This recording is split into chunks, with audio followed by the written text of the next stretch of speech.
इस हुए लगभग 600 साल बीत चुके थे। उत्तर में मुगलों के नाम से सुन्नी तो मध्य में शाहों के नाम से शिया राज कर रहे थे। दक्षिण में विजयनगर आखिरी हिंदवी साम्राज्य था। इसकी समाप्ति के साथ ही संपूर्ण भारत मुस्लिम साम्राज्य होने वाला था। 15 जनवरी 1565 को मुस्लिम शासकों द्वारा विजयनगर के अंतिम सम्राट राजा राम राय की गर्दन का सूली पर चढ़ा दी गई और इसी के साथ हुई हिंदवी साम्राज्य की संपूर्ण समाप्ति की घोषणा। पर फिर भारत को बेबीलोन की तरह किताबों के पन्नों से गुम होने से कैसे बचाया गया? कैसे एक मृत कर दी गई सभ्यता फिर जीवित हुई? इस कहानी की शुरुआत हुई सन 1645 महाराष्ट्र के रायरेश्वर मंदिर से।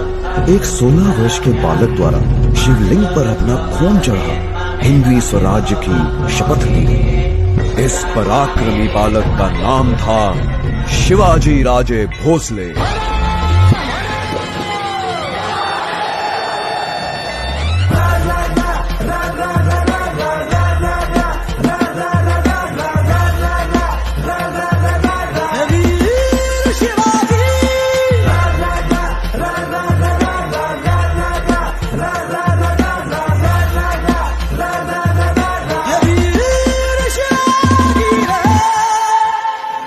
केवल 16 वर्ष के इस बालक ने 2000 की सेना के साथ विश्व की सबसे बड़ी सल्तनत को चुनौती दे डाली। एक एक कर वो मुगलों व शाहों के किले जीतने लगा। सन 1659 में मुस्लिम जगत के सबसे खूंखार सिपह सलार अफजल खां को शिवाजी से निपटने के लिए भेजा गया।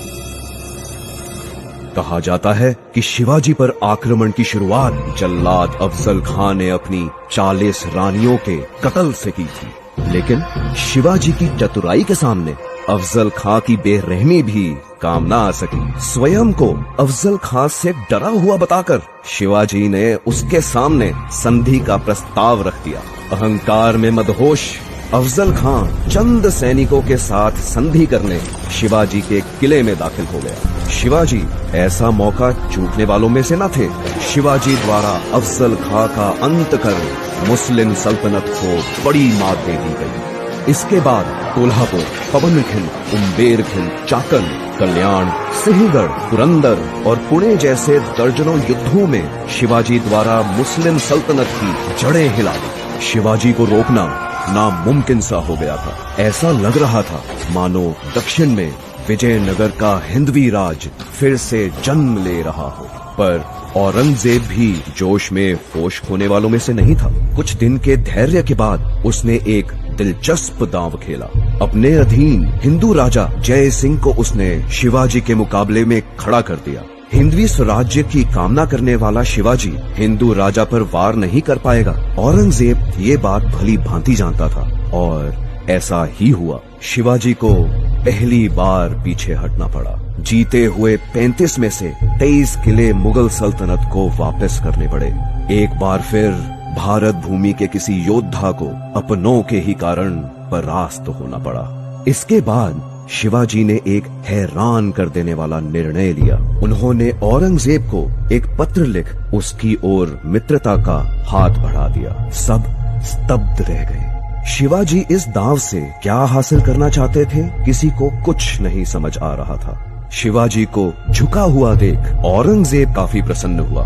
मुगलों से हाथ मिला शिवाजी द्वारा दक्कन की शिया सल्तनतों को जीता जाने लगा। संपूर्ण भारत को मुगल शासन के अधीन देखने का इच्छुक औरंगजेब शिवाजी की कुशल रणनीति से बेखबर था और दक्कन में शिवाजी की इन जीतों को अपनी जीत समझ रहा था। और आखिर एक दिन 6 जून 1674 में शिवाजी ने 50,000 से अधिक ब्राह्मणों, पुरोहितों, क्षत्रिय राजाओं व व्यापारियों को एक भव्य समारोह में एकत्र किया। सबके सामने वेद मंत्र उच्चारण के बीच शिवाजी ने स्वयं को छत्रपति घोषित कर दिया। हिंदवी सल्तनत अब एक स्वतंत्र सल्तनत ऐलान की जा चुकी थी। औरंगजेब क्रोध से बौखला उठा। शिवाजी द्वारा एक अलग सल्तनत की घोषणा सीधी मुगल साम्राज्य को बड़ी चुनौती थी। पर अब बहुत देर हो चुकी थी।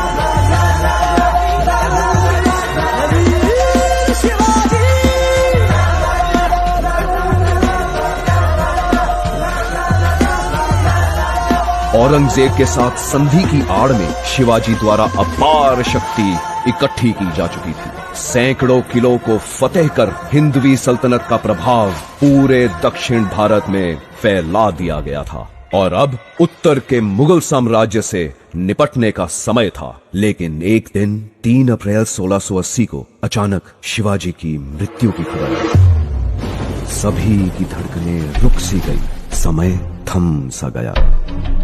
निकटतम लोगों द्वारा उनकी मृत्यु का कारण तेज बुखार बताया जा रहा था। एक बार तो आजाद भारत का सपना चकनाचूर होता दिखने लगा, पर इसके विपरीत शिवाजी द्वारा सुलगाई राष्ट्र प्रेम की आग उनकी मृत्यु के बाद और भी तीव्र हो उठी। बाजीराव पेशवा, राणोजी सिंधिया, मल्हर राव होलकर, रघुजी भोसले, दामाजी गायकवाड़, महदाजी शिंदे, दत्ताजी राव, धन्नाजी जाधव जैसे एक से एक राष्ट्रभक्त हिंदवी साम्राज्य से पैदा होने लगे। देखते ही देखते बुंदेलखंड, गुजरात, अजमेर, बेरार, मुल्तान, अवध, आगरा, इलाहाबाद, लाहौर एक के बाद एक सभी मुगल राज्य गिरते चले गए। 1760 तक मुगल सल्तनत सिर्फ दिल्ली के इर्द गिर्द सिमट कर रह गई। उत्तर में पेशावर से लेकर दक्षिण में पौंडीचेरी तक हिंदवी स्वराज्य का परचम फैल गया। इस प्रकार छत्रपति शिवाजी द्वारा भारत की सभ्यता को